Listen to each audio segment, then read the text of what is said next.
तो नमस्कार दोस्तों, आज की वीडियो में मैं सुशांत बागुल आप सभी का स्वागत करता हूं। तो दोस्तों, आज की वीडियो में मैं आईयूपीएससी नॉमेनक्लेचर इस चैप्टर की फुल रिवीजन यहां पर कराने वाला हूं। तो दोस्तों, ये रिवीजन किन किन स्टूडेंट के लिए, ये सबसे पहले मैं आपको बताता हूँ। जिन स्टूडेंट ने पहले लेक्चर कर लिया है, रिवाइज कर लिया है, पर ज़्यादा समय होने के बाद वो भूल गए हैं, तो तभी वो यहाँ से वीडियो देखकर अपनी रिवीजन कर सकते हैं। यदि उन्होंने इस चैप्टर के लेक्चर नहीं किए हैं तो मैं उन्हें सजेशन करूँगा कि इस वीडियो को मत देखना, क्योंकि आपको समझ में नहीं आएगा। क्योंकि इसको आईयूपीएससी को समझने के लिए आपको डिटेल लेक्चर करना बहुत ज़रूरी है। तो चलिए शुरुआत करते हैं हमारे आईयूपीएससी को। तो आईयूपीएससी का जो फुल फॉर्म है वो क्या है? तो दोस्तों, आईयूपीएससी का जो फुल फॉर्म है वो है international union of the pure and the applied science. तो आईयूपीएससी का मतलब क्या होता है? तो आईयूपीएससी का मतलब है किसी भी कंपाउंड को नॉमेनक्लेचर करना, किसी भी कंपाउंड का नॉमेनक्लेचर करना, यही आईयूपीएससी का मतलब होता है। तो दोस्तों, जो आईयूपीएससी होता है उसका हमारा एक ही मूल मंत्र है, एक ही फार्मूला है, वो है P+R+S। तो इस P+R+S इस फार्मूले का जो फुल फॉर्म है वो P का मतलब है प्रेफिक्स, हमारे पास दो प्रेफिक्स होते हैं। उसके बाद S का, R का जो मतलब है वो है रूट वर्ड, S का जो मतलब है सफिक्स, हमारे पास दो सफिक्स होते हैं। जो प्रेफिक्स होता है उसमें primary prefix and secondary prefix होता है। तो सबसे पहले सेकेंडरी प्रेफिक्स आता है। तो सेकेंडरी प्रेफिक्स में हम जो हमारे पास साइड चेन होती है, अल्काइल ग्रुप होता है, उसको यहाँ पर गिनते हैं। जो प्राइमरी प्रेफिक्स है हमारा, उसमें हम जो साइक्लिक कंपाउंड है उनका नॉमेनक्लेचर करते हैं। और जो रूट वर्ड होता है, जो जैसे कि हमारे पास मिथ, ईथ, प्रोप, ये हमारे पास रूट वर्ड है। ये रूट वर्ड होने के बाद हमारे पास सफिक्स स्टार्ट होता है। तो प्राइमरी सफिक्स जो है उसमें हम एन, इन, आइन, इन सबको काउंट करते हैं। अगर जो सेकेंडरी सफिक्स हो तो उसमें फंक्शनल ग्रुप आते हैं। ये होता है P+R+S का फुल फॉर्म। ओके, तो सबसे पहला पॉइंट है, तो वो पॉइंट है मेरा common naming of the hydrocarbon. दोस्तों, आपको पता ही होगा, मैंने पहले भी वीडियो में बताया है, मेरी जो नोट्स बनाने की स्ट्रैटेजी है वो है पॉइंट नोट्स, या फिर मैं उसे एनिमी नोट्स कहता हूँ। और जो रिविजन की स्ट्रैटेजी है वो माइंड रिविजन या फिर म्यूजिक रिविजन, उसे मैंने नाम दिया है। तो इस वीडियो में जो मैं बताऊंगा तो पॉइंट्स के फॉर्म में ही आपको यहाँ पर रिवीजन करवाने वाला हूँ। तो सबसे पहला पॉइंट है मेरा common naming of the hydrocarbon. तो कॉमन नेमिंग स्टार्ट करने से पहले जो रूट वर्ड होता है वो मैं आपको बताता हूँ। एक एक कार्बन को बढ़ाने के बाद क्या क्या रूट वर्ड आएंगे, ये सब आपको सीरियल में बताता हूँ। तो पहला है हमारे पास meth, eth, prop, but, pent, hex, hept, oct, non और डेक। 11 से स्टार्ट करेंगे।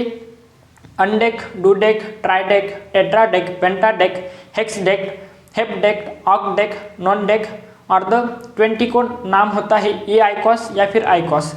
21 से ऐसे स्टार्ट करेंगे तो हेन आइकॉस, डो आइकॉस, ट्राई आइकॉस, ऐसे ही आगे बढ़ते बढ़ते हम 30 तक जाएंगे। तो 30 को जो नॉमेनक्लेचर होता है, रूट वर्ड जो होता है वो ट्राइकांट होता है। 40 का टेट्राकांट, 50 का पेंटकांट, 60 का हेक्सकांट, 70 का हेप्टकांट, 80 का ऑक्टकांट, 90 का नॉन कांट और जो 100 है उसका होता है सेंट। हमारे पास जनरली 12 तक ही हमारे पास इसका यूज होता है रूट वर्ड्स का।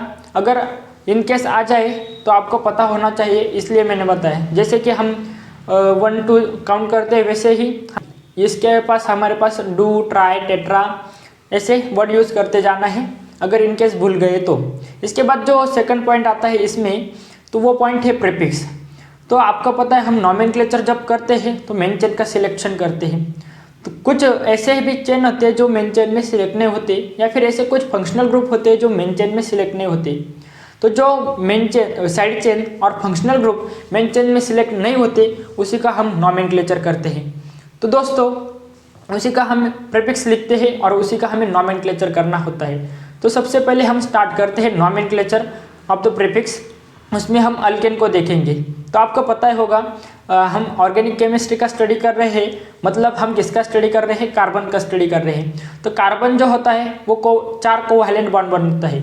जनरली जो कार्बन की वैलेंसी होती है वो हाइड्रोजन से कंप्लीट होती है।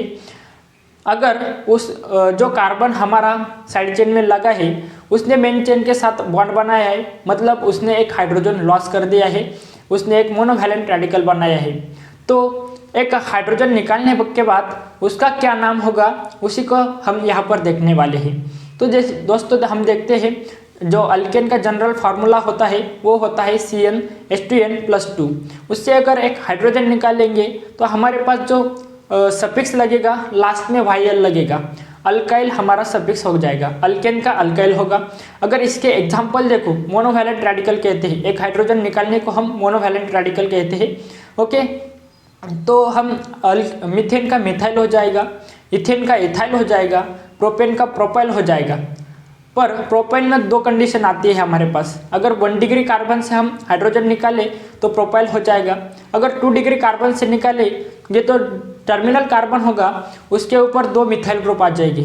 अगर किसी कार्बन के ऊपर, टर्मिनल कार्बन के ऊपर 2 मिथाइल ग्रुप है तो उस बार हमें किसका यूज करना है, तो वहाँ पर हमें आइसो कंडीशन का यूज करना है, तो इसका नाम हो जाएगा आइसोप्रोपाइल।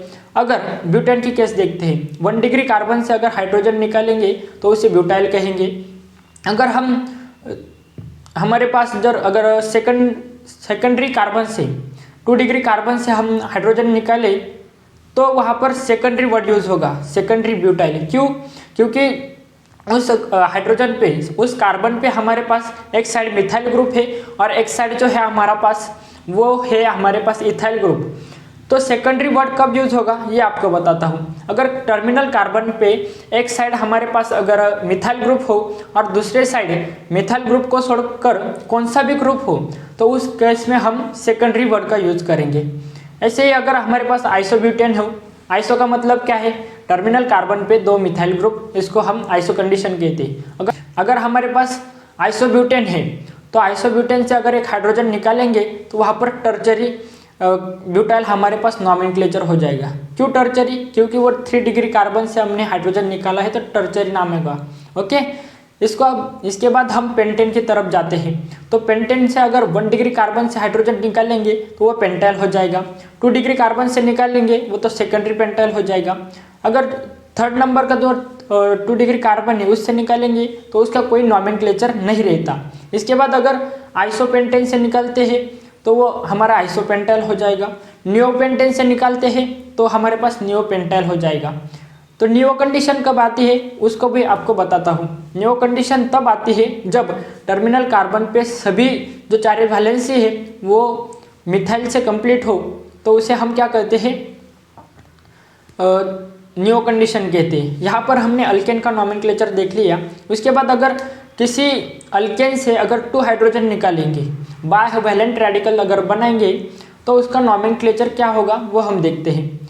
तो अल्केन से अगर 2 हाइड्रोजन निकालेंगे तो उसका नॉमेनक्लेचर अल्काइलिडीन हो जाएगा। क्या हो जाएगा? अल्काइलिडीन। एग्जाम्पल देखो, अगर मीथेन हो तो मिथाइलिडीन हो जाएगा, इथेन है तो इथाइलिडीन हो जाएगा। इसके बाद अगर हमारे पास एरोमेटिक कंपाउंड हो तो उसका क्या नॉमेनक्लेचर करते हैं? एरोमेटिक हम कंसिडर करते हैं हमारे पास बेंजीन रिंग है, तो बेंजीन से अगर एक हाइड्रोजन निकालेंगे, मोनोवैलेंट रेडिकल उसे बनाएंगे तो हमारे पास उसका C6H5 मतलब फिनाइल हमारे पास उसका नॉमेनक्लेचर हो जाएगा। अगर हमारे पास टॉलिन है, टॉलिन किसे कहते हैं? बेंजीन रिंग पे अगर CH3 ग्रुप अटैच है तो उसे टॉलिन कहते हैं। अगर उससे एक हाइड्रोजन निकालेंगे, मोनोवैलेंट रेडिकल बनाएंगे तो उसका नाम हो जाएगा बेंजाइल, लास्ट में YL जुड़ेगा। अगर हम टॉलिन से 2 हाइड्रोजन निकालते हैं तो उसका नॉमेनक्लेचर हो जाएगा बेंजाइलिडीन या फिर उसका एक और नाम है बेंजल। अगर हम टॉलिन से 3 हाइड्रोजन निकालते हैं तो उसका नाम हमारा पास हो जाएगा बेंजो। तो यहाँ पर मैंने सबसे पहले पॉइंट कौन सा, रूट वर्ड आपको बताया। प्रीफिक्स में हमने अल्केन का देख लिया, मोनोवैलेंट रेडिकल, बायवैलेंट रेडिकल देख लिया। उसके बाद हमने एरोमेटिक कंपाउंड देख लिया। अब इसके आगे जाकर हम अल्किन और अल्काइन देखते हैं। दोस्तों हमें पता है जो अल्किन और अल्काइन इनके पास डबल बॉन्ड और ट्रिपल बॉन्ड होता है। तो डबल बॉन्ड और ट्रिपल बॉन्ड को हम क्या कंसिडर करते हैं? फंक्शनल ग्रुप भी कंसिडर करते हैं। तो अगर यह suffix as a suffix use हो गए तो अल्किन में लास्ट में ए आएगा और जो सेकेंडरी सफिक्स होगा उसमें अल्काइन में वाई आएगा। यदि 2 सफिक्स हो हमारे पास तो जो सेकेंडरी सफिक्स है हमारे पास उसके स्टार्टिंग में अगर वाई हो या फिर कोई वोवेल हो तो जो हमारे पास प्राइमरी सफिक्स जो है उसका लास्ट का ई हट जाता है, वो डिलीट हो जाता है। ये रूल आपने बहुत बार डिटेल लेक्चर में पढ़ा होगा, लेकिन आपको याद रखना है नॉमेनक्लेचर में इसका यूज होगा। तो अगर अल्किन से हम मोनोवैलेंट रेडिकल बनाते हैं तो उसके पास अल्किनाइल ये यूज होगा, इस वर्ड का यूज होगा। अगर हम अल्काइन का मोनोवैलेंट रेडिकल बनाते हैं तो अल्काइनाइल हमारे पास उसका नॉमेनक्लेचर हो जाएगा। तो यहाँ पर हमने common naming of the hydrocarbon ये टॉपिक कवर कर लिया है। तो दोस्तों जो पहला पॉइंट है वो मेरा कंप्लीट हो चुका है। इसके बाद सेकंड नंबर के पास जाएंगे। तो सेकंड नंबर का जो पॉइंट है वो है मेरे पास rules of nomenclature of the saturated hydrocarbon. अब सैचुरेटेड का मतलब क्या है, हमारे पास अल्केन जिसके पास सिंगल बॉन्ड होता है उसे सैचुरेटेड कहते हैं। तो सबसे पहले हमारा जो नेमिंग का रूल है वो रूल क्या है वो देखेंगे। हम नॉमेनक्लेचर करना है तो हमें सिर्फ 3 रूल याद रखने हैं। 3 रूल कौन कौन से हैं, वो 3 रूल ये है कि पहला जो रूल है वो है हमारे पास सिलेक्शन, दूसरा जो रूल है वो है नंबरिंग, और जो तीसरा रूल है वो है हमारे पास नेमिंग। तो इन्हीं 3 रूल को हमें फॉलो करना है। जो यहाँ पर रूल मैं बताऊँगा वही रूल जो आगे मैं बताऊँगा, जो पॉइंट बताऊँगा उन्हीं में इनका यूज़ होगा। ये कॉमन रूल होंगे, सैचुरेटेड में भी यूज़ होगा, अनसैचुरेटेड में इसका यूज़ होगा। पर जो एडवांस लेवल के रूल होते हैं वो पॉइंट आने के बाद ही मैं आपको बताने वाला है। तो सबसे पहला जो पॉइंट है वो है हमारे पास सिलेक्शन। तो सिलेक्शन क्या करना होता है, हमें जो सैचुरेटेड कंपाउंड है उसमें सिलेक्शन करना होता है। किसका, लॉन्गेस्ट चेन का सिलेक्शन करना होगा। अगर किसी कंपाउंड में टू लॉन्गेस्ट चेन बन रही हो तो उस चेन को हमें सिलेक्ट करना है जिसके पास ज़्यादा ब्रांच हो, तो वो हमारे पास लॉन्गेस्ट चेन बन जाएगी, मेन चेन बन जाएगी। इसके बाद दूसरा रूल जो आता है हमारे पास नंबरिंग का। तो नंबरिंग के रूल में हमें क्या करना है, तो सबसे पहले बताता हूँ मैं आपको। नंबरिंग में अगर सिंगल ब्रांच है तो सिंगल ब्रांच है तो नंबरिंग वहाँ से करना है जहाँ से ब्रांच को लोवेस्ट नंबर मिले। अगर डबल ब्रांच हो आपके पास, डबल ब्रांच में मैंने 4 केसेस करी है, वो 4 केसेस मैं आपको बताता हूँ। डबल ब्रांच में अगर मेरे पास सेम प्रीफिक्स हो, अगर हम लेफ्ट साइड से या राइट साइड से नंबरिंग हो गए ऐसा कंसिडर करते हैं। अगर लेफ्ट साइड और राइट साइड से सेम प्रीफिक्स हो, लेफ्ट साइड और राइट साइड से जाने के बाद दोनों तरफ से सेम नंबर आ रहा है ब्रांच को, तो हम क्या करेंगे, किसी भी तरफ से नंबर कर सकते हैं क्योंकि प्रीफिक्स सेम है। अगर हमारे पास प्रीफिक्स सेम है, 2 ब्रांच है, प्रीफिक्स सेम है, दोनों साइड से जाने के बाद डिफरेंट नंबर आ रहे हैं, ब्रांच को डिफरेंट नंबर आ रहे हैं, तो उस केस में हम लोवेस्ट लोकंट सम रूल का यूज करेंगे। यह होगा सेम प्रीफिक्स के बारे में। अगर हमारे पास 2 ब्रांच है और डिफरेंट प्रीफिक्स है तो उस केस में हम क्या करेंगे, अगर हमारे पास 2 ब्रांच है, डिफरेंट प्रीफिक्स है और दोनों साइड से जाने के बाद सेम साइड पे सेम नंबर पे हमारे पास ब्रांच आ रही है, तो उस केस में हम अल्फ़ाबेटिकल ऑर्डर का यूज़ करेंगे। जो अल्फ़ाबेटिकल में सबसे पहले आता है उसका नॉमेनक्लेचर करेंगे। एग्जांपल देता हूँ मैं आपको। अगर मैंने पेंटेन लिया है, राइट साइड से जाने के बाद भी एक नंबर पे मिथाइल आ रहा है, डिफरेंट प्रीफिक्स का आता है ना मैंने, तो एक साइड में प्रीफिक्स आ रहा है एक नंबर पे, लेफ्ट साइड से एक नंबर पे इथाइल आ रहा है, मिथाइल और इथाइल, तो मैं कहाँ से नंबरिंग करूँगा, जहाँ से इथाइल है, क्योंकि ये अल्फ़ाबेटिकल में सबसे पहले आता है। तो ये रूल आपको समझ गया होगा। इसके बाद जो इसमें ही मल्टीपल ब्रांच हो तो क्या करेंगे, तो इसको एक ही रूल बताता हूँ आपको। अगर हमारे पास सेम प्रीफिक्स हो, डिफरेंट प्रीफिक्स हो, लेफ्ट साइड या राइट साइड जाने से कौन से भी नंबर पे ब्रांच आ रही हो, तो इस केस में हमें सिर्फ लोवेस्ट लोकंट सम रूल का यूज करना है। फिर से बताता हूँ आपको। अगर सेम ब्रांच हो, डिफरेंट ब्रांच हो, लेफ्ट साइड से जाए या राइट साइड से जाए, दोनों साइड से कहाँ पर भी नंबर आ रहा है, ब्रांच आ रहा है, तो हमें लोवेस्ट लोकंट सम रूल का यूज करना है। किसके केस में, मल्टीपल ब्रांच के केस में। ओके, तो यहाँ पर 3 केस मैंने आपको बता दी है। इसके बाद जाते हैं हम नेमिंग पे। तो नेमिंग का हमारा पास एक ही रूल है, P+R+S। P+R+S का रूल यूज करना है। तो इसके पहले मैं आपको जो कॉमन रूल्स होते हैं नॉमेनक्लेचर में वो बताता हूँ। अगर मेरे पास प्रीफिक्स और जो न्यूमेरिक नंबर है उसको सेपरेट करते हैं हम हाइपन से। अगर हमारे पास 2 नंबर है, 2 न्यूमेरिक नंबर है, तो उसको सेपरेट करते हैं कॉमा से। अगर हमारे पास 2 प्रीफिक्स बन रहे हो तो उसको सेपरेट करते हैं कॉमा से। अगर एक और रूल है, जो प्रीफिक्स और जो रूट वर्ड है उसके बीच में कोई भी और कैसा भी स्पेस नहीं होता। इसके बाद जो आगे का रूल है वो मैं आपको बताता हूँ। अगर हमारे पास एक मेन चेन है, उसके ऊपर सेम ब्रांच यदि आ रही हो तो उस केस में हम डाई, ट्राई, टेट्रा का यूज करेंगे, पर उस डाई, ट्राई और टेट्रा को अल्फाबेटिकल ऑर्डर में काउंट नहीं करेंगे। ऐसे ही अगर हमारे पास कॉम्प्लेक्स ब्रांच हो तो उस केस में हम 20, 30, टेट्राकिस का यूज करेंगे और इसे भी अल्फाबेटिकल ऑर्डर में नहीं लेंगे। पर अगर हमारे पास आइसो और न्यूओ ये फंक्शनल ग्रुप हो, आइसो और न्यूओ इसको फंडामेंटल फंक्शनल ग्रुप कंसिडर करते हैं, तो ये अगर यूज हो रहे IUPAC नॉमेनक्लेचर में तो इसको हम अल्फ़ाबेटिकल ऑर्डर में काउंट करने वाले हैं, ये आपको याद में रखना है। पर जो सेकेंडरी और टर्शियरी टर्म आए तो उसे हम IUPAC में नहीं यूज करते, उसको अलग से नॉमेनक्लेचर करना पड़ता है। अगर हमारे पास कॉम्प्लेक्स ब्रांच हो तो कॉम्प्लेक्स ब्रांच में जो पहला जो कार्बन है उसे फर्स्ट नंबर दिया जाता है, मेन चेन से जो कार्बन अटैच हो उसे फर्स्ट नंबर दिया जाता है। अगर और जो कॉम्प्लेक्स ब्रांच होती है वो ब्रैकेट में लिखी जाती है। ये हो गए कुछ कॉमन रूल। तो सबसे पहले हम अल्केन का नॉमेनक्लेचर देखते हैं। तो अल्केन का सिंपल अल्केन है, हमारे पास कोई भी ब्रांच नहीं है तो उसका नॉमेनक्लेचर सिर्फ अल्केन ही रह जाएगा। जैसे मीथेन का मीथेन हो जाएगा, उस पर कोई ब्रांच नहीं है। 2 कार्बन है तो इथेन हो जाएगा, 3 कार्बन है तो प्रोपेन हो जाएगा।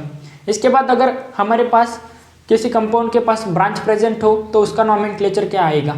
अगर किसी कंपाउंड के पास ब्रांच हो तो उसका नॉमेनक्लेचर आएगा प्रीफिक्स प्लस अल्केन।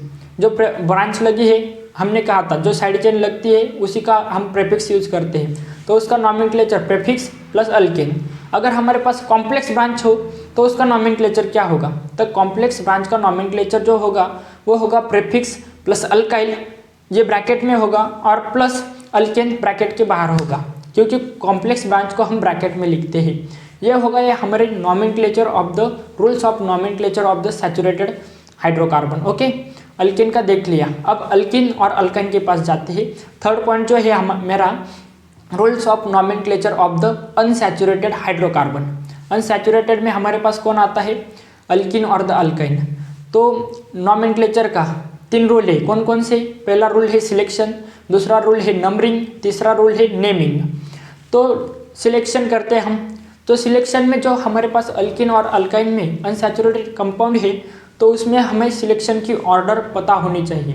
अगर सिलेक्शन की ऑर्डर कौन सी है, maximum multiple bond with longest chain, इसको सबसे ज़्यादा प्रायोरिटी है। अगर ये भी नहीं है तो maximum double bond with longest chain, इसको प्रायोरिटी देनी है। अगर डबल बॉन्ड भी नहीं है तो maximum triple bond with longest chain. अगर ट्रिपल बॉन्ड भी नहीं है तो maximum branch with longest chain. ये हमारी सिलेक्शन की प्रायोरिटी होने वाली है। आपको यहाँ पर एक बात ध्यान में रखनी है, डबल बॉन्ड को ज़्यादा प्रायोरिटी है देन द ट्रिपल बॉन्ड। और मल्टीपल बॉन्ड का मतलब क्या है, यदि किसी मेन चेन में डबल बॉन्ड और ट्रिपल बॉन्ड दोनों ही आ रहे हैं तो उसे हम सिलेक्ट करेंगे। पर नंबरिंग, हम जाते हैं नंबरिंग की ओर। तो नंबरिंग का हमारा सिंपल रूल है, जहाँ पर डबल बॉन्ड होगा वहीं से हम नंबरिंग स्टार्ट करेंगे, क्योंकि नंबरिंग डबल बॉन्ड को ज़्यादा प्रायोरिटी है। ओके, नंबरिंग देख लिए। तीसरा जो रूल है हमारे पास नेमिंग। अब नेमिंग का जो रूल है हमारे पास P+R+S, यही हमारा नेमिंग का सिंपल रूल है। तो इसी रूल को हमें फॉलो करना है। तो नेमिंग में आपको जो मैंने बताया था ना, एडवांस लेवल के जो रूल्स होंगे वो उस नंबर पे आने पे आपको बता दूंगा। तो यहाँ पर आपको 2 रूल याद में रखने हैं। जैसे कि अगर हमारे पास जो 2 सफिक्स आ रहे हो, अल्किन और अल्काइन को हम फंक्शनल ग्रुप कंसिडर करते हैं, तो ई कैंसिल हो जाएगा। अगर पहले जो सफिक्स है उसमें ANE लगेगा हमारे पास, तो लास्ट में ई होगा। और दूसरा जो सफिक्स होगा उसके स्टार्टिंग में अगर वाई हो या फिर कोई वोवेल हो, AEIOU, तो जो प्रीवियस सफिक्स है उसका लास्ट का ई हट जाता है। ये रूल था। अगर जो मेन चेन हमने सिलेक्ट की है उसमें अगर 2 या 2 से ज़्यादा डबल बॉन्ड हो या 2 या 2 से ज़्यादा ट्रिपल बॉन्ड हो तो हमारा जो रूट वर्ड है उसे ऐड होगा। क्या ऐड होगा, ए, मतलब तो इसमें ए ऐड होके अल्का बन जाएगा। ये आपको रूल ध्यान में रखना है। जो पहला पॉइंट था हमारा पास वो था common naming of the hydrocarbon, दूसरा पॉइंट था rules of nomenclature of the saturated hydrocarbon, तीसरा जो पॉइंट था rules of nomenclature of the unsaturated hydrocarbon. ये 3 पॉइंट देख लिए। चौथा जो पॉइंट है वो है हमारे पास rules of nomenclature of the cyclic compound. Cyclic का मतलब एरोमेटिक कंपाउंड। तो हमारे पास नॉमेनक्लेचर का रूल क्या है, सिलेक्शन, नंबरिंग और द नेमिंग। यही रूल आपको ध्यान में रखना है। तो सिलेक्शन किसका करना है, यहाँ पर इंपॉर्टेंट बात है, जिसके पास ज़्यादा कार्बन होंगे उसको हम सिलेक्ट करेंगे। साइक्लिक कंपाउंड है मतलब साइक्लिक कंपाउंड पे मेन चेन अटैच हो सकती है, long chain open chain attach हो सकती है, या ओपन चेन पे साइक्लिक कंपाउंड ऐड हो सकता है। तो उसका जो रूल होता है सिलेक्शन का, वो रूल मैं आपको बताता हूँ। अगर रिंग पे ज़्यादा कार्बन हो more than the open chain से, तो रिंग को हम मेन चेन सिलेक्ट करेंगे। अगर ओपन चेन में ज़्यादा कार्बन हो रिंग से, तो ओपन चेन को हम मेन चेन सिलेक्ट करेंगे। अगर रिंग और मेन ओपन चेन में दोनों में सेम नंबर ऑफ कार्बन हो, तो हम किसे सिलेक्ट करेंगे, जिसके पास ब्रांच हो तो उसे मेन चेन सिलेक्ट करेंगे। ओके, अगर number of the carbon ring and the open chain इनमें सेम हो और ब्रांच भी सेम हो, तो हम प्रायोरिटी रिंग को देंगे। ये इंपॉर्टेंट बात है। 4 पॉइंट मैंने यहाँ पर बताए हैं, इन चारों पॉइंट को आपको ध्यान में रखना है। और हाँ, एक बार एक इम्पॉर्टेंट बात आपको बताता हूँ, ये रिवीजन सेशन है, तो अगर आपको कोई चीज़ समझ में नहीं आ रही है तो आप पेन और कॉपी लो। जो मैं बताता जा रहा हूँ उसको आपको अपने माइंड में इमेजिन करना है, सिर्फ सुनते नहीं जाना है। अगर किसी पॉइंट पर आपको कन्फ्यूजन हो तो वहाँ पर वीडियो को पॉज करो, पेन और कॉपी लो, खुद से स्ट्रक्चर बना के देखो। जैसे मैंने पेंटेन कहा तो पेंटेन का स्ट्रक्चर बना के देखो, साइक्लिक कंपाउंड कहा तो साइक्लिक कंपाउंड बना के देखो, जो प्रीफिक्स सफिक्स कहूँगा वो आप लिख के देखो। किसी कंपाउंड का ऐसे ही कोई रैंडम कंपाउंड बनो, और जो मैंने रूल्स बताए उस रूल को आपको वहाँ पर अप्लाई करके देखो, ऐसे ही आपकी रिवीजन हो जाएंगी। और हाँ, IUPAC का अगर आपको रिवीजन करनी है तो सिर्फ लेक्चर सुन के कोई फ़ायदा नहीं होगा।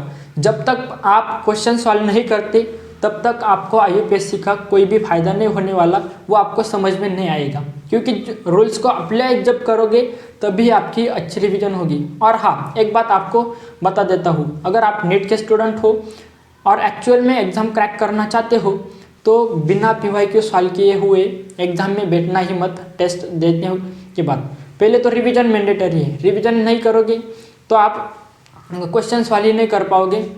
तो आपको ये बताने का मेरा फ़र्ज़ है, मैं रिवीजन कर रहा हूँ। तो ओके, तो नेक्स्ट जो पॉइंट था हमारा साइक्लिक कंपाउंड में हमने सिलेक्शन देख लिया।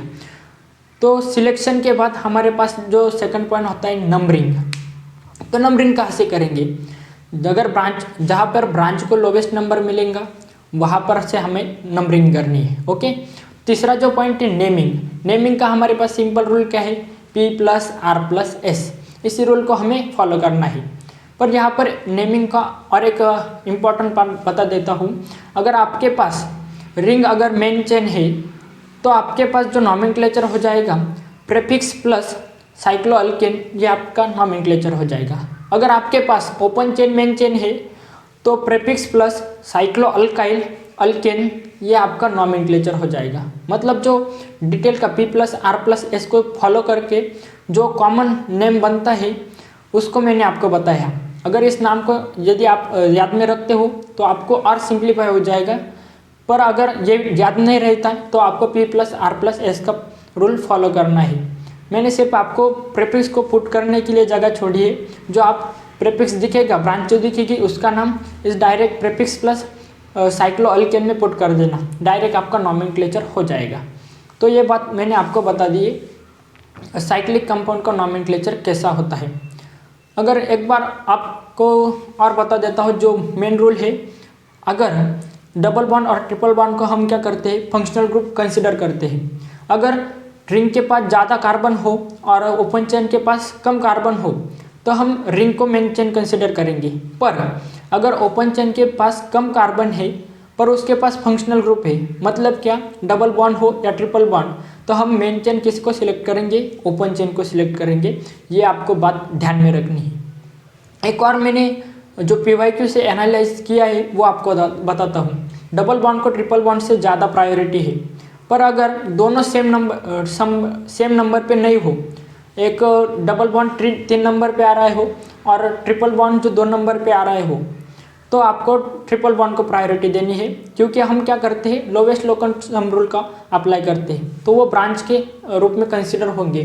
PYQ में आप ये इसको देखोगे आप। ओके, तो यहाँ से nomenclature of the cyclic compound ये भी हमने देख लिया। ये 4 पॉइंट हमारे पास कंप्लीट होने के बाद सबसे इम्पॉर्टेंट पॉइंट और जिस पे ज़्यादा क्वेश्चन बनते हैं वो पॉइंट मैं आपको बताता हूँ, rules of nomenclature of the functional group. ये सबसे इम्पोर्टेंट पॉइंट है और सबसे लेंथी पॉइंट है, इसको आपको ज़्यादा स्टडी करना है जिससे कि ज़्यादा क्वेश्चन बनते हैं। पर इसमें सिर्फ आपको एक ऑर्डर बताऊंगा मैं, प्रायोरिटी ऑर्डर, सीनियरिटी ऑर्डर जिसे कहते हैं। अगर इस ऑर्डर को आपने याद कर लिया तो जो फंक्शनल ग्रुप का जो आपका डर रहेगा वो दूर हो जाएगा हमेशा हमेशा के लिए। तो जो सीनियरिटी ऑर्डर होती है वो ऑर्डर क्या रहती है वो मैं आपको बताता हूँ। सीनियरिटी ऑर्डर आपको ऐसे याद रखनी है। सबसे पहले एसिड आता है, एसिड के बाद एसिड के डेरिवेटिव आते हैं, एसिड के डेरिवेटिव के बाद साइनाइड आता है, साइनाइड के बाद हमारे पास अल्डेहाइड आता है, अल्डेहाइड के बाद कीटोन आता है, कीटोन के बाद हमारे पास अल्कोहल आता है, अल्कोहल के बाद हमारे पास अमीन आता है। ये सीनियरिटी के ऑर्डर है। तो इसमें एसिड कहा तो एसिड में हमारे पास 2 एसिड आते हैं, एक होता है कार्बोक्सिलिक एसिड, दूसरा है सल्फोनिक एसिड। तो ये टॉप में आएंगे। तो जो कार्बोक्सिलिक एसिड सबसे पहले है, उसके बाद सल्फोनिक एसिड है, उसके बाद एसिड डेरिवेटिव आते हैं। तो एसिड डेरिवेटिव हमारे पास 4 है। कौन कौन से? तो एसिड अनहाइड्राइड सल्फोनिक एसिड के बाद आएगा, एसिड अनहाइड्राइड होने के बाद ईस्टर हमारे पास आएगा, ईस्टर होने के बाद एसिड हैलाइड आ जाएगा, एसिड हैलाइड होने के बाद हमारे पास अमाइड आ जाएगा। तो ये 4 हमारे पास क्या थे? एसिड डेरिवेटिव थे। एसिड डेरिवेटिव होने के बाद मैंने बताया साइनाइड आता है। तो साइनाइड का मतलब CN होता है। तो साइनाइड आने के बाद साइनाइड में आइसोसाइनाइड भी इसके बाद आएगा। आइसोसाइनाइड होने के बाद आपके पास अल्डेहाइड आएगा CHO। अल्डेहाइड होने के बाद आपके पास कीटोन आएगा CO। कीटोन होने के बाद आपके पास अल्कोहल आ जाएगा और अल्कोहल होने के बाद आपके पास थायो अल्कोहल आ जाएगा। थायो अल्कोहल होने के बाद आपके पास लास्ट में अमीन आएगा। तो ये बात आपको ध्यान रखना है। अगर ये ऑर्डर आपको पता है तो आपको फंक्शनल ग्रुप में कहीं पर भी दिक्कत नहीं आएगी। इस ऑर्डर को सबसे पहले याद करो, उसके बाद ही आप फंक्शनल ग्रुप को पढ़ो। तो फंक्शनल ग्रुप को कैसे पढ़ते हैं ये मैं आपको बताता हूँ। तो फंक्शनल ग्रुप हम स्टार्ट करते हैं। सबसे पहले फंक्शनल ग्रुप में भी हमको क्या पढ़ना है वो मैं आपको बताता हूँ। फंक्शनल ग्रुप में हमें फंक्शनल ग्रुप सिलेक्ट करना आना चाहिए, उसे पहचानना आना चाहिए। उसके बाद उसका प्रीफिक्स मालूम होना चाहिए और सफिक्स मालूम होना चाहिए। अगर कार्बन काउंट है तो कार्बन काउंट होने के बाद उसका सफिक्स क्या आता है, प्रीफिक्स क्या आता है, ये हमें मालूम होना चाहिए। और कार्बन काउंट नहीं है तो उसका फंक्शनल ग्रुप का जो नेम होगा, प्रीफिक्स होगा, सफिक्स होगा, वो क्या आएगा ये हमें मालूम होना चाहिए। पहले मैं अगर आपको एक और इम्पॉर्टेंट बात बताता हूँ। ये 13 फंक्शनल ग्रुप हमने देख लिए। उसके बाद जो ईथर आता है, ईथर ROR, ईथर के बाद जो इपॉक्सी होता है साइक्लिक ईथर जो इपॉक्सी कहते हैं, ईथर, साइक्लिक ईथर, उसके बाद नाइट्रो, नाइट्राइट, नाइट्रोसो और हमारे पास जो हैलाइड ग्रुप है, ये सभी को हम जो इनकी जो सीनियरिटी ऑर्डर है वो अल्केन से भी कम है। मतलब इनको हम हमेशा एज अ प्रीफिक्स यूज करेंगे। किसी भी कंपाउंड में अगर ये हमें दिखे तो इनको हम प्रीफिक्स कंसीडर करने वाले हैं। जो रूट वर्ड है उससे पहले हमें इसको लिखना है। एक और बात आपको बताता हूँ, 3 रूल आपको यहाँ पर फॉलो करने हैं जो कि क्वेश्चन में दिक्कत देंगे आपको और वही से क्वेश्चन बनते हैं। पहला जो रूल है, अगर किसी साइक्लिक कंपाउंड पे अगर डायरेक्टली हमारा फंक्शनल ग्रुप लगा हो तो हम फंक्शनल ग्रुप पे नंबरिंग नहीं करते। इसके पास कार्बन हो उसकी बात कर रहा हूँ मैं। फंक्शनल ग्रुप पे नंबरिंग नहीं करते, जो रिंग होती है उस पर नंबरिंग करते हैं।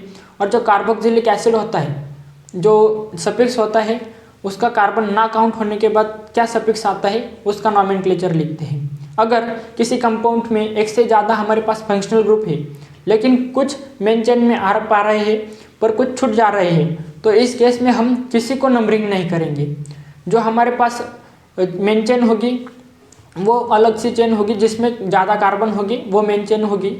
और उसके बाद जो सेकेंडरी कार्बन काउंट ना होने के बाद जो सफिक्स लगता है फंक्शनल ग्रुप का, उसी तरह से हम नॉमेनक्लेचर करेंगे। जब एग्जाम्पल फंक्शनल ग्रुप पढ़ूंगा उसमें आपको एग्जाम्पल दूंगा। इसके बाद तीसरा जो रूल है, अगर किसी कंपाउंड में 2 फंक्शनल ग्रुप आ जाए तो सिर्फ जो सीनियर फंक्शनल ग्रुप होता है उसका ही कार्बन हमें काउंट करना होता है, जो जूनियर होता है उसका काउंट नहीं करते। सीनियरिटी ऑर्डर में सबसे इम्पोर्टेंट रूल, जो फंक्शनल ग्रुप सीनियर होगा उसका सफिक्स यूज करते हैं, और जो फंक्शनल ग्रुप जूनियर होगा उसका हम प्रीफिक्स यूज करते हैं। मतलब हमारे पास, अगर मैंने बताया आपको कार्बोक्सिलिक एसिड सबसे ऊपर है, सीनियर है, और सल्फोनिक एसिड उससे नीचे है, तो कार्बोक्सिलिक एसिड का सफिक्स यूज होगा और सल्फोनिक एसिड का प्रीफिक्स यूज होगा। तो स्टार्ट करते हैं हमारा पहला जो फंक्शनल ग्रुप है उसको। जो पहला फंक्शनल ग्रुप है वो है हमारे पास कार्बोक्सिलिक एसिड।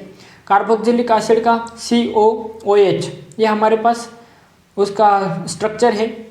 इसके बाद प्रीफिक्स यूज क्या होगा उसका, कार्बोक्सी।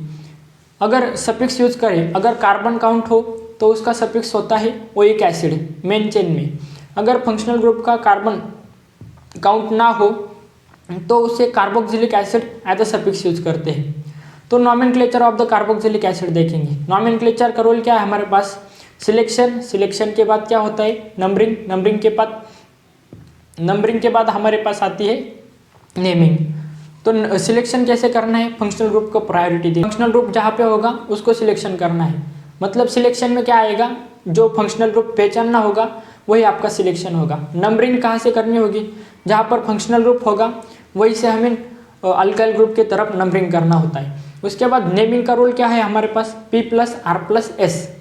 तो जो कार्बोक्सिलिक एसिड है उसका जो शॉर्ट फॉर्म का जो नेम होता है वो मैं आपको बताता हूँ। तो कार्बोक्सिलिक एसिड का जो नेम होता है प्रीफिक्स प्लस अल्केनोइक एसिड, ये नॉमेनक्लेचर होता है। अगर हमारे पास साइक्लिक कंपाउंड हो और साइक्लिक कंपाउंड में हमारे पास COH काउंट हो रहा है तो उस केस में हमारे पास कार्बोक्सिलिक एसिड का जो नॉमेनक्लेचर होगा वो होगा prefix plus cyclo alkyl plus cyclo alkanoic acid, prefix plus cyclo alkyl plus alkanoic acid, ये नॉमेनक्लेचर होगा। अगर हमारे पास फंक्शनल ग्रुप का कार्बन काउंट नहीं है तो साइक्लिक कंपाउंड में उसका नॉमेनक्लेचर क्या होगा, तो रिंग को प्रायोरिटी दी जाएगी। तो prefix plus cyclo alkane plus alkanoic carboxylic acid, ये हमारे पास क्या होगा, नॉमेनक्लेचर होगा। तो पहला फंक्शनल ग्रुप यहाँ पर कंप्लीट होता है। दूसरा जो फंक्शनल ग्रुप है वो है हमारे पास सल्फोनिक एसिड, SO3H, ये हमारा स्ट्रक्चर है होता है इसका मॉलिक्यूलर फार्मूला SO3H। उसके बाद अगर एज ए प्रीफिक्स यूज होगा तो सल्फो यूज होगा, अगर सफिक्स यूज होगा तो sulphonic acid as a suffix use होगा। तो नॉमेनक्लेचर करते हैं। नॉमेनक्लेचर का रोल क्या है हमारे पास, सिलेक्शन, नंबरिंग और दो नंबरिंग के बाद नेमिंग। तो या इसके पास, इस फंक्शनल ग्रुप के पास कार्बन नहीं है तो हमें लॉन्गेस्ट चेन का सिलेक्शन करना होता है। और नंबरिंग कहाँ से करनी होती है, जहाँ फंक्शनल ग्रुप को लोवेस्ट नंबर मिले वैसी नंबरिंग करनी होती है। इसके बाद नेमिंग की ओर जाते हैं हम। नेमिंग में हमारा सिंपल रोल है P+R+S। तो सल्फोनिक एसिड में एज अ सफिक्स क्या यूज होता है, सल्फोनिक एसिड। तो उसका जो नॉमेनक्लेचर होगा prefix plus sulphonic acid, prefix plus alkane plus sulphonic acid, ये उसका नॉमेनक्लेचर हो जाएगा। अगर हमारे पास साइक्लिक कंपाउंड हो तो हमारे पास उसका नॉमेनक्लेचर क्या होगा, prefix plus cyclo alkane, prefix plus cyclo alkane sulphonic acid, ये हमारा नॉमेनक्लेचर हो जाएगा।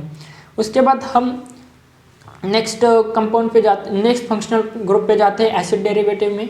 जो पहला एसिड डेरिवेटिव है, तीसरा जो फंक्शनल ग्रुप है हमारा मतलब, तो एसिड अनहाइड्राइड, ये यहाँ पर आपको मुश्किल हो सकती है क्योंकि ये थोड़ा सा, इसमें 2 नॉमेनक्लेचर करने होते हैं हमें। तो यहाँ पर हमें किसका सिलेक्शन करना होता है, फंक्शनल ग्रुप पहचानना होता है। नंबरिंग कहाँ से करनी पड़ती है, जहाँ से C+O देखो, COO, ये इसका स्ट्रक्चरल फार्मूला है एसिड अनहाइड्राइड का। तो नंबरिंग आपको वहाँ से करनी होती है जहाँ से CO दिखे और जो अल्काइल ग्रुप हो, मतलब जहाँ से चेन दिखे वहाँ उसकी तरफ वहाँ पे नंबरिंग करनी होती है। वैसे ही आपको 2 तरफ से नंबरिंग करनी होती है क्योंकि 2 अल्काइल ग्रुप इस पर लगे होते हैं। तो नंबरिंग करने के बाद आपको नेमिंग करनी होती है। नेमिंग का रोल है हमारे पास P+R+S। तो इसमें दो अल्काइल ग्रुप है इसके, इसलिए दो नेमिंग होगी इसकी, अल्केनोइक अल्केनोइक अनहाइड्राइड। अगर दोनों साइड जो अल्काइल ग्रुप है वो सेम है तो हमें एक ही बार अल्केनोइक अनहाइड्राइड ऐसा ही लिखना है। अगर नहीं है तो अल्केनोइक अल्केनोइक अनहाइड्राइड ऐसा उसका नॉमेनक्लेचर होगा। अगर हमारे पास साइक्लिक कंपाउंड हो तो उसका नॉमेनक्लेचर कैसा आएगा? अगर कार्बन काउंट है, साइक्लिक कंपाउंड है और कार्बन काउंट है तो ओइक अनहाइड्राइड हमारे पास सफिक्स आता है। तो प्रीफिक्स प्लस साइक्लोअल्काइल साइक्लोअल्काइल अल्केनोइक अनहाइड्राइड ये हमारे पास नॉमेनक्लेचर आ जाएगा। अगर कार्बन काउंट नहीं है, prefix plus cycloalkane plus carboxylic acid ये उसका नॉमेनक्लेचर हो जाएगा। एसिड अनहाइड्राइड में oic anhydride and the carboxylic anhydride, carbon अगर काउंट हो तो उसका प्रीफिक्स जो अनहाइड्राइड होता है उसमें हमारे पास प्रीफिक्स यूज़ नहीं होता, लेकिन सफिक्स अगर कार्बन काउंट हो तो हमारे पास जो सफिक्स आता है तो ओइक अनहाइड्राइड आता है। अगर कार्बन काउंट ना हो तो कार्बोक्सिलिक अनहाइड्राइड ये हमारे पास उसका सफिक्स ऐड होता है। तो उसका नॉमेनक्लेचर कैसे होता है? अल्केनोइक अल्केनोइक अनहाइड्राइड, P+R+S का यूज़ करना है आपको सिंपली। मैंने जनरल फॉर्म भी आपको बता दिया है, पर आपको ये फॉर्म याद नहीं रहता तो आप जनरली P+R+S से इसका नॉमेनक्लेचर कर सकते हो। इसके बाद जो हमारे पास तो फोर्थ नंबर का जो हमारे पास फंक्शनल ग्रुप है वो है हमारे पास ईस्टर। तो ईस्टर का जो फार्मूला है COOR, ये उसका फार्मूला है। तो उसके बाद अगर ester as a prefix use होगा तो उसका नॉमेनक्लेचर क्या होगा? कार्बन काउंट है तो उसका नॉमेनक्लेचर क्या होगा? अगर हमारे पास कार्बन काउंट नहीं है तो उसका प्रीफिक्स क्या होगा? कार्बन काउंट है तो उसका सफिक्स क्या होगा? कार्बन काउंट नहीं है मेन चेन में तो उसका सफिक्स क्या होगा? ऐसे ही मैं सभी फंक्शनल ग्रुप का आपको बताने वाला हूँ। तो अगर प्रीफिक्स यूज होगा, हमारे पास फंक्शनल ग्रुप है एस्टर, उसका अगर प्रीफिक्स यूज होगा तो वो होता है अल्कोक्सी कार्बोनाइल। पर अगर एज अ सफिक्स यूज होगा तो O8 इसका सफिक्स होगा, कार्बन काउंट है तो। अगर कार्बन काउंट नहीं है मेन चेन में, फंक्शनल ग्रुप का कार्बन में मेन चेन में काउंट नहीं है तो carboxylate as a suffix use होगा। तो सबसे पहले हम रूल क्या है हमारा नॉमेनक्लेचर का? नॉमेनक्लेचर का रूल है हमारे पास सिलेक्शन, सिलेक्शन में आपको फंक्शनल ग्रुप पहचानना होता है। दूसरा है सिलेक्शन के बाद नंबरिंग। तो नंबरिंग आपको कहाँ से करनी है? जहाँ से फंक्शनल ग्रुप पास में पड़े। तो यहाँ पर कार्बन प्रेजेंट है, CO से अल्काइल ग्रुप की तरफ आपको नंबरिंग करनी है। जो हमारा नेमिंग का रूल है, हमारे पास अगर हमें नेमिंग करनी है तो प्रीफिक्स P+R+S का हम यूज करते हैं। तो नेमिंग करते वक्त हमें इसका नॉमेनक्लेचर क्या आएगा? Prefix plus alkoxy alkanoid. जो O से ऐड होगा अल्काइल ग्रुप उसे हम अल्कोक्सी कहते हैं, और जो C डबल बॉन्ड O है उसे O8 कह के अल्केनोइड ऐड होगा उसका। ओके, प्रीफिक्स प्लस अल्कोक्सी अल्केनोइड ये इसका नॉमेनक्लेचर हो जाएगा। अगर हमारे पास साइक्लिक कंपाउंड है उस पर ईस्टर लगा है तो कार्बन काउंट है तो प्रीफिक्स प्लस अल्कोक्सी प्लस साइक्लोअल्काइल अल्केनोइड ये हमारा नॉमेनक्लेचर हो जाएगा। पर अगर साइक्लिक कंपाउंड है, कार्बन काउंट नहीं, प्रीफिक्स प्लस अल्कोक्सी साइक्लोअल्केन कार्बोक्सिलेट ये हमारा नॉमेनक्लेचर हो जाएगा। इसके बाद जो फिफ्थ नंबर का फंक्शनल ग्रुप है वो है हमारे पास एसिड हालाइड। तो एसिड हालाइड COX उसका फार्मूला होता है। अगर कार्बन काउंट प्रीफिक्स यूज होगे, कार्बन काउंट है तो हेलो फॉर्माइल ये उसका यूज होगा। अगर कार्बन काउंट नहीं है फंक्शनल ग्रुप का, हेलो कार्बोनाइल ये उसका यूज होगा, प्रीफिक्स यूज होगा। अगर सफिक्स की बात करें तो as a suffix carbon count है तो ऑयल हलाइड ये सफिक्स यूज होगा। अगर मेन चेन में फंक्शनल ग्रुप का कार्बन काउंट नहीं है तो कार्बोनाइल हलाइड ये हमारे पास इसका सफिक्स यूज होगा। तो ये उसका सफिक्स यूज होगा। तो उसके बाद हम नॉमेनक्लेचर की ओर जाते हैं। तो नॉमेनक्लेचर में हमारे पास सबसे पहले सिलेक्शन आता है, फिर नंबरिंग आती है, फिर हमारे पास क्या आता है? नेमिंग आती है। तो सिलेक्शन हमें फंक्शनल ग्रुप पहचानना होता है। नंबरिंग कहाँ से करनी होती है? जहाँ से C डबल बॉन्ड O है वहाँ से अल्काइल ग्रुप की तरफ हमें नंबरिंग करनी होती है। उसके बाद नेमिंग में हमें P+R+S का रूल फॉलो करना है। नेमिंग में P+R+S का रूल फॉलो करना है। तो हमारे पास सफिक्स क्या यूज होता है इसका, ऑयल हलाइड, तो प्रेफिक्स प्लस अल्केनॉइल हलाइड ये उसका नॉमेनक्लेचर हो जाएगा। अगर हमारे पास प्रेफिक्स साइक्लिक कंपाउंड है और उसमें कार्बन काउंट है तो prefix plus cyclo alkyl alkane oil halide, alkane oil halide. अगर कार्बन काउंट नहीं है तो prefix plus cyclo alkane carbonyl halide, ये हमारा नॉमेनक्लेचर हो जाएगा। ये थोड़ा सा मुश्किल है लेकिन आप कर जाओगे तो आपका जो एग्जाम में समय होगा वो बच सकता है। ओके, इसके बाद एसिड हलाइड होने के बाद जो 6 नंबर का फंक्शनल ग्रुप है वो है हमारे पास अमाइड। तो अमाइड आपको पता है, अगर अमाइड का हमारा जो फार्मूला है वो क्या है, CONH2। तो CONH2 अगर प्रीफिक्स यूज होता है तो ये अमाइडो होगा, अगर कार्बन काउंट है तो अमाइडो होगा, कार्बन काउंट नहीं है तो ये हमारे पास कार्बोमॉइल हो जाएगा। पर अगर ये सफिक्स यूज होता है, एज अ सफिक्स यूज होता है तो amide as a carbon count है तो अमाइड सफिक्स यूज होगा, अगर कार्बन काउंट नहीं है तो कार्बामाइड ये उसका सफिक्स हो जाएगा। तो इसका नॉमेनक्लेचर कैसे करते हैं, सबसे पहले सिलेक्शन, इसके पास कार्बन प्रेजेंट है तो सिलेक्शन फंक्शनल ग्रुप पहचानेंगे। नंबरिंग कहाँ से करेंगे, COO से अल्काइल ग्रुप की तरफ नंबरिंग करेंगे। नेमिंग तो आपको पता है, एक और बात मैंने आपको बताता हूँ, जो पहला लेक्चर कराया था मैंने basic of the organic chemistry, उसमें बताया था मैंने कि 1 degree amide, 2 degree amide, 3 degree amide ये डिफरेंट फंक्शनल ग्रुप है, तो इसका नॉमेनक्लेचर भी डिफरेंट होगा। 1 डिग्री अमाइड है तो P+R+S का आपको यूज करना है, अगर 2 डिग्री अमाइड है तो N अल्काइल प्लस P+R+S का आपको यूज करना है, अगर 3 डिग्री अमाइड है तो N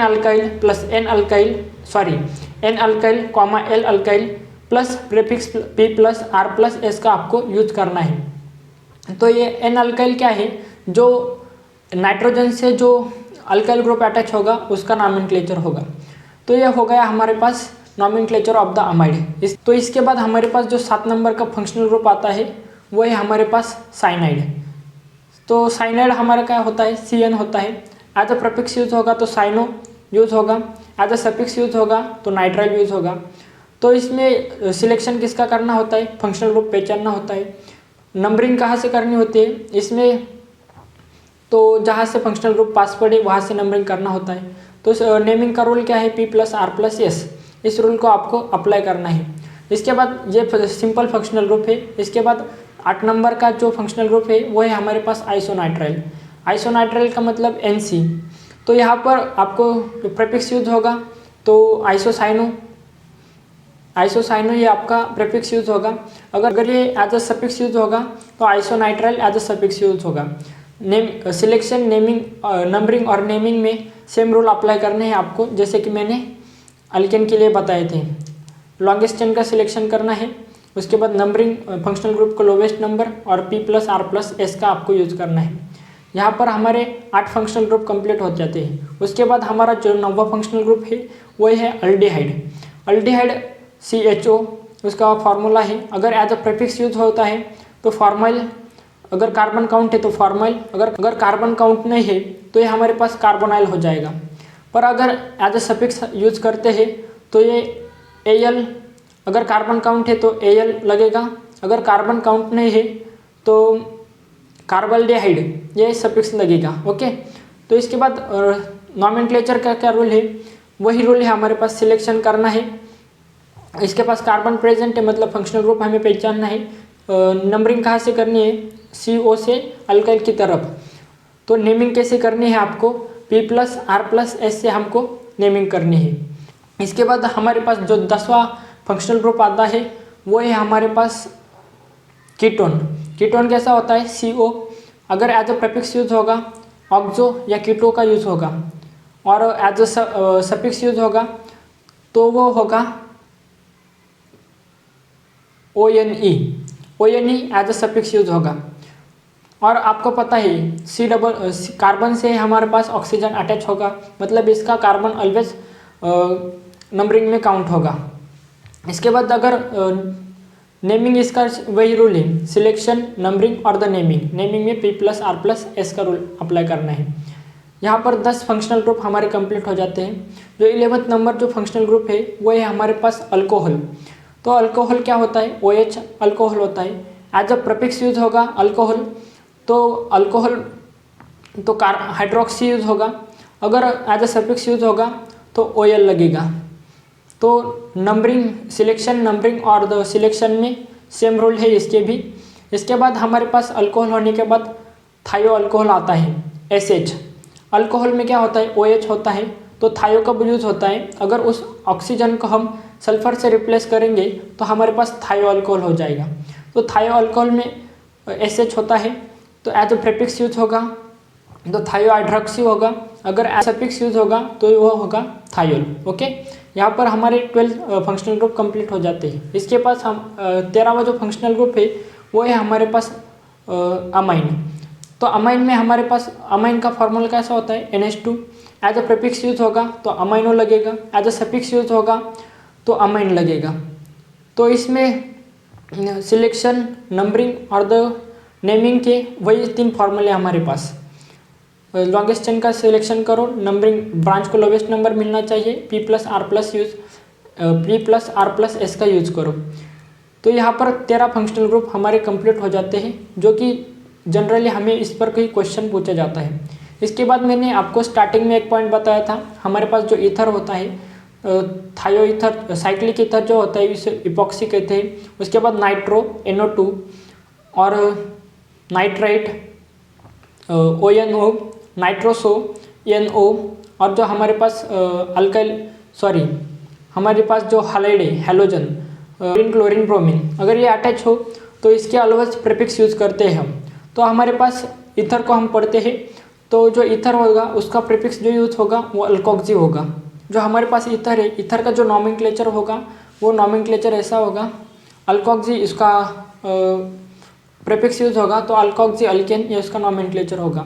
इसके बाद जो हमारा आता है नेक्स्ट 15 नंबर फंक्शनल ग्रुप, वो होता है साइक्लिक ईथर, जिसे हम इपॉक्सी कहते हैं। उसका जो प्रीफिक्स होगा वो लगेगा, उसका जो नॉमेनक्लेचर होगा, प्रीफिक्स तो इपॉक्सी लगेगा और जो नॉमेनक्लेचर होगा N1, N2 इपॉक्सी अल्केन। तो N1, N2 क्या है, जिस जिस कार्बन पे ऑक्सीजन जुड़ा है उसका नंबरिंग है। तो यहाँ पर हमारे 15 फंक्शनल ग्रुप यहाँ पर कंप्लीट हो जाते हैं। 5th नंबर का पॉइंट कंप्लीट हो जाता है और ज़्यादा से ज़्यादा क्वेश्चन इसी से बनते हैं। अगर आपके पास ज़्यादा फंक्शनल ग्रुप हो तो सीनियरिटी जूनियरिटी ऑर्डर का आपको फॉलो करना है। जो सीनियर होगा उसका सफिक्स यूज होगा, जो जूनियर होगा उसका प्रीफिक्स यूज होगा। यहाँ पर 5th नंबर पॉइंट हमारा कंप्लीट हो जाता है। तो जो हमारे पास 6 नंबर का जो पॉइंट है, best name of the aromatic hydrocarbon. Aromatic जो कंपाउंड है उसके जो कॉमन नेम होते हैं वो देखने वाले हैं। जैसे कि हमें बेंजीन होता है, उसका फार्मूला क्या होता है, C6H6 बेंजीन होता है, साइक्लिक रिंग होती है हमारे पास। तो टॉलिन किसे कहते हैं, अगर बेंजीन पे CH3 लगा हो तो उसे टॉलिन कहते हैं। और जो आगे के फंक्शनल ग्रुप है वो हम जो सीनियरिटी का ऑर्डर देखे थे उसकी तरह ही उसे यूज करने वाले हैं, जैसे कि आपको याद में रह जाए। तो हमारे पास अगर बेंजीन रिंग पे कार्बोक्सिलिक एसिड हो तो उसे बेंजोइक एसिड कहते हैं। अगर हमारे पास बेंजीन रिंग पे सल्फोनिक एसिड कहते हैं तो बेंजीन सल्फोनिक एसिड कहते हैं। अगर हमारे पास बेंजीन रिंग पे एस्टर अटैच हो तो अल्काइल बेंजोनाइट उसका नॉमेनक्लेचर होता है। अगर हमारे पास बेंजीन रिंग पे एसिड हलाइड लगा है तो बेंजाइल हलाइड उसका नॉमेनक्लेचर हो जाएगा। हमारे पास बेंजीन रिंग पे अमाइड लगा है तो बेंजोनाइड ये उसका नॉमेनक्लेचर हो जाएगा। हमारे पास बेंजीन रिंग पे अमाइड लगा है तो बेंजामाइड उसका नॉमेनक्लेचर हो जाएगा।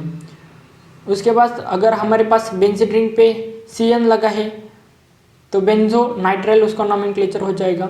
अगर हमारे पास बेंजीन रिंग पे NC लगा है तो बेंजो आइसोनाइट्राइल उसका नॉमेनक्लेचर हो जाएगा। अगर हमारे पास बेंजीन रिंग पे एल्डिहाइड लगा है तो बेंजाइल डिहाइड उसका नॉमेनक्लेचर हो जाएगा। अगर हमारे पास बेंजीन रिंग पे कीटोन लगा है तो उसका नाम हो जाएगा फिनॉन। अगर हमारे पास बेंजीन रिंग पे अल्कोहल लगा है तो उसका नाम हो जाएगा फिनॉल। फिनॉन और द फिनॉल ये अलग अलग है। अगर हमारे पास बेंजीन रिंग पे थायोल लगा है तो थायोफेनॉल लगेगा। SH का मतलब होता है आइसोनाइट्राइल, तो अगर बेंजीन रिंग पे आइसोनाइट्राइल लगा है तो थायोफेनॉल उसका नॉमेनक्लेचर हो जाएगा। अगर हमारे पास बेंजीन रिंग पे अमाइन लगा है तो एनिलीन उसका नाम हो जाएगा। अगर हमारे पास बेंजीन रिंग पे ईथर लगा है तो एनिसोल उसका नॉमेनक्लेचर हो जाएगा।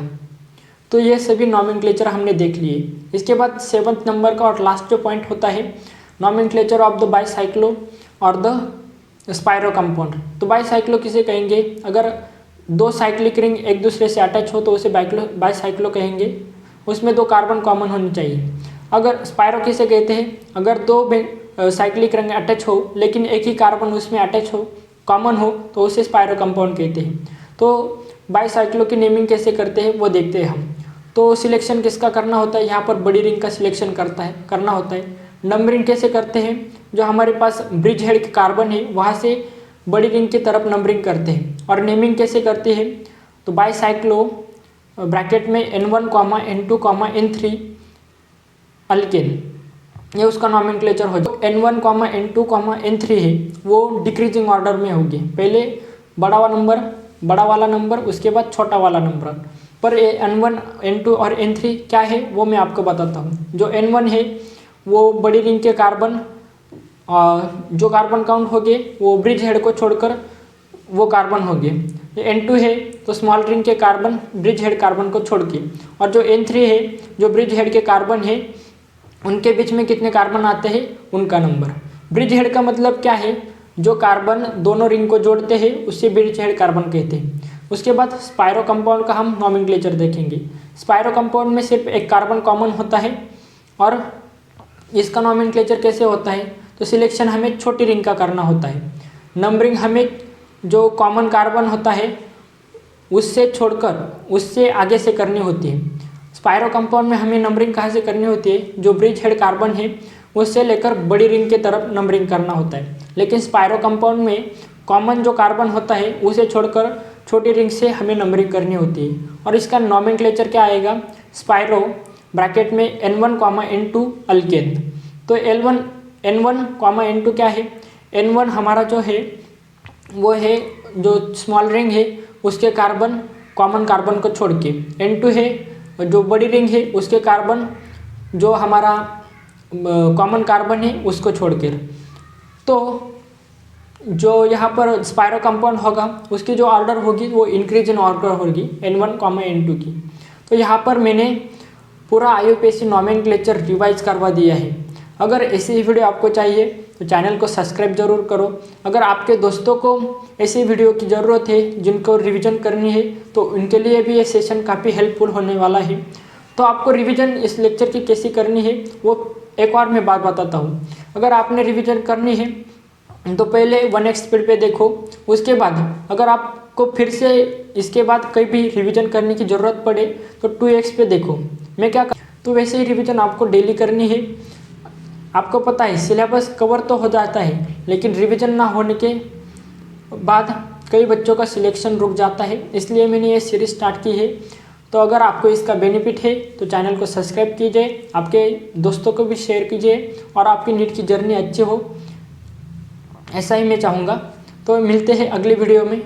और आपको अगर बायोलॉजी, फिजिक्स और द केमिस्ट्री तीनों सब्जेक्ट के ऐसी रिवीजन करनी है तो जो बेसिक है तीनों सब्जेक्ट के उसके मैंने रिवीजन करवा दी है, आप वहाँ से प्लेलिस्ट में जाकर देख सकते हो। तो यहाँ पर रुकता हूँ मैं, थैंक यू।